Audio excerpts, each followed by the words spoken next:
Today's topic, we're going to get into learning how to say no and setting boundaries.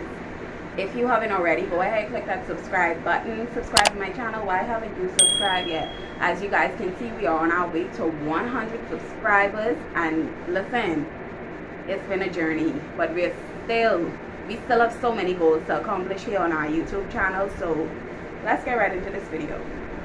So today I wrote down a few notes on learning to say no and setting boundaries. I want to give you guys my take on what I think it is to set boundaries and learning how to say no. Let's get into the first thing. When you learn how to say no, at first you're going to feel guilty about it. When you start to tell people no, you're going to feel guilty about it, and a lot of people are going to try to manipulate you and make you feel like you're guilty for saying no. But don't feel guilty for saying no to anything, because most times when we don't say no to something that you know you don't want to do it, and you go ahead and you still say, okay, I still can do it. Now you have nobody else to be mad at but yourself. You don't have nobody else to blame. Come on, man. And then especially if you're a people pleaser, please, people pleasers, you know what has happened to them? They always just get nanny on. Let me say it like that because I don't want to curse. They always are going to get the last end of the stick. Because every time you become a people pleaser, people end up always kicking you in your hip.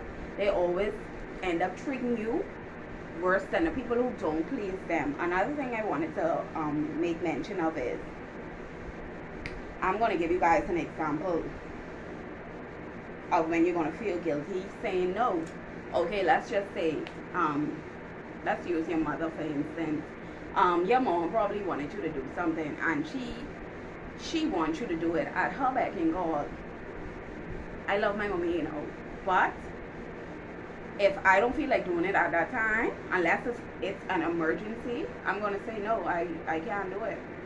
When it comes to family or friends, if I know that at that time I feel like doing it, I can say no. You want me to lie? You want me to lie and say, yeah, I can do it. And then when I doing it, I so upset and so mad. You see my face all screw up doing it because I really didn't want to do it. So you don't have to be a people pleaser. It's okay to say no to people. It's okay to say no. And the more you keep saying yes to people, because you always saying, they know that you're a person that, okay, if I go to her, she always could say yes. They're going to keep coming to you. As soon as you start setting a boundary and saying, no, I cannot do it, they will find somebody else. It's point blank period. Don't let anybody manipulate you and tell you, okay, so you're not going to do that for me. I said, no, I'm not saying that. Now, if you choose to be mad because I say no, then that's your business. That's like if you always lending somebody money. They will always come to you because they know you're gonna lend them the money, and then they find they don't know when to pay you back. But every time they come to you, you always lend them money. You have nobody else but yourself to blame because you always lend them money. You know they could pay you back late. They could tell you when they borrowing the money. They could tell you, okay, I'm gonna pay you back on time. Then when time to pay back, you gotta run them down for your money, and then they ask you to borrow again, and you lend them money again. That's your fault, baby. So let's get into the second point. Okay, when you start to say no to people, they're gonna call you selfish. This goes all right back to number one. People so used to you always jumping and running every time they call. You know, my grandma used to tell me, not every time somebody asks you to jump, you ask them how high. Not every opportunity you run to. Not everything you tell people yes to. Because that one time that you choose not to do it, they can say, oh, well, you're so selfish, you're so this, you're so that. You could do the word for people. I mean, the world. And as soon as that one time you say you're not going to do it, they find everything in the book to call you but a child of God. And by saying no, you're going to start setting boundaries so people know how to approach you. They're not going to come to you anymore to ask you to do anything. And to be honest, people just get mad when you tell them no, and they don't have to come to you no more. But if you're anything like me, I don't care. Because if I tell you no and you go sit down and talk and tell people, yeah, child, she tell me no, this and that, I literally do not care, because That's the least of my worries. That ain't nothing for me to sit down and worry about, because you need me for something. I don't need you for nothing, you know. And because it's many times people just will use and abuse. You have to set boundaries, because that will drain you physically, mentally. It will drain you when you continue being a people pleaser. It will honestly drain you. And let's get into our last point, the third and last point. All right, y'all, the third and last point is we get the behavior we tolerate. Let me give you an example. If I tell a friend, okay, I'm not comfortable with you doing this, and by you saying this, you're setting a boundary, because they know not to do it anymore, because you already told them, I'm not comfortable with you doing this to me. Even if you're in a relationship and you tell your significant other, okay, if they did something that you're not comfortable with, and you told them, well, I don't like when you do this, could you please not do this anymore? Bam! That's setting a boundary right there. If you guys didn't know, that's setting a boundary, and you letting them know that don't do that no more. It's not being aggressive. It's not being, okay, saying I'm controlling them, but I'm telling them that's something that I dislike and I don't want them to do it anymore. Now, if they go ahead and do it again, then you know that they don't respect your boundaries. And also,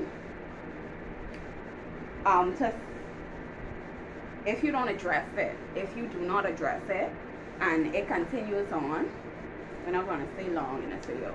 If you do not address it and it always continues, you have nobody else but yourself to blame. Like I said in number 1, you have nobody else but yourself to blame. You can't blame nobody for you putting up with it.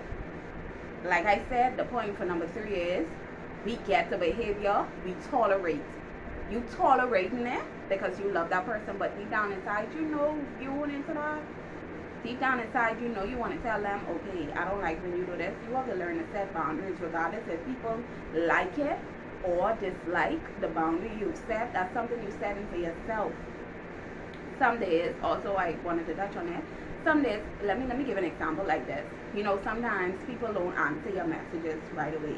Sometimes I can go days without responding to some persons, because that's just how I feel. It's not that it's a beef or whatever, that's how I feel, and I set that boundary. Now if I never respond to you, then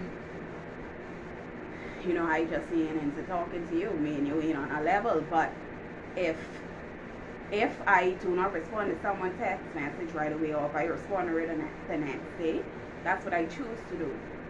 Because sometimes you don't always feel like talking, and people have to learn that. People really have to learn that. It's some persons I will talk to every day, and then it's some persons I will talk to on a some tiny basis. But if I never respond to you, yeah, me and you ain't on a level. I don't know why you texting me. That's something, you know. But I hope you guys enjoyed this video. You know, this ain't really one of my spunkalicious videos. That's the word. But learn how to set boundaries. Don't allow people to run over you. Set your boundaries so you wouldn't be mad with yourself. Once you set boundaries, people will learn how to respect them. Another thing I wanted to touch on, another boundary that maybe said is like, okay, say you keep showing up to your boss meeting, the meeting at your boss had, you show up late, and your boss tells you, don't show up late again. That's setting a boundary, because they are telling you to not come late again. So you know that for next time not to come late again. You might go to other meetings late, but that boss meeting you're not going to come late again. So that's all I'm saying. Set boundaries and learn to tell people no.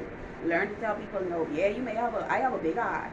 I am a person, I have a big heart, but I also know how to tell people no and still sleep with my AC and fan on in the night. Because it used to bother me at first.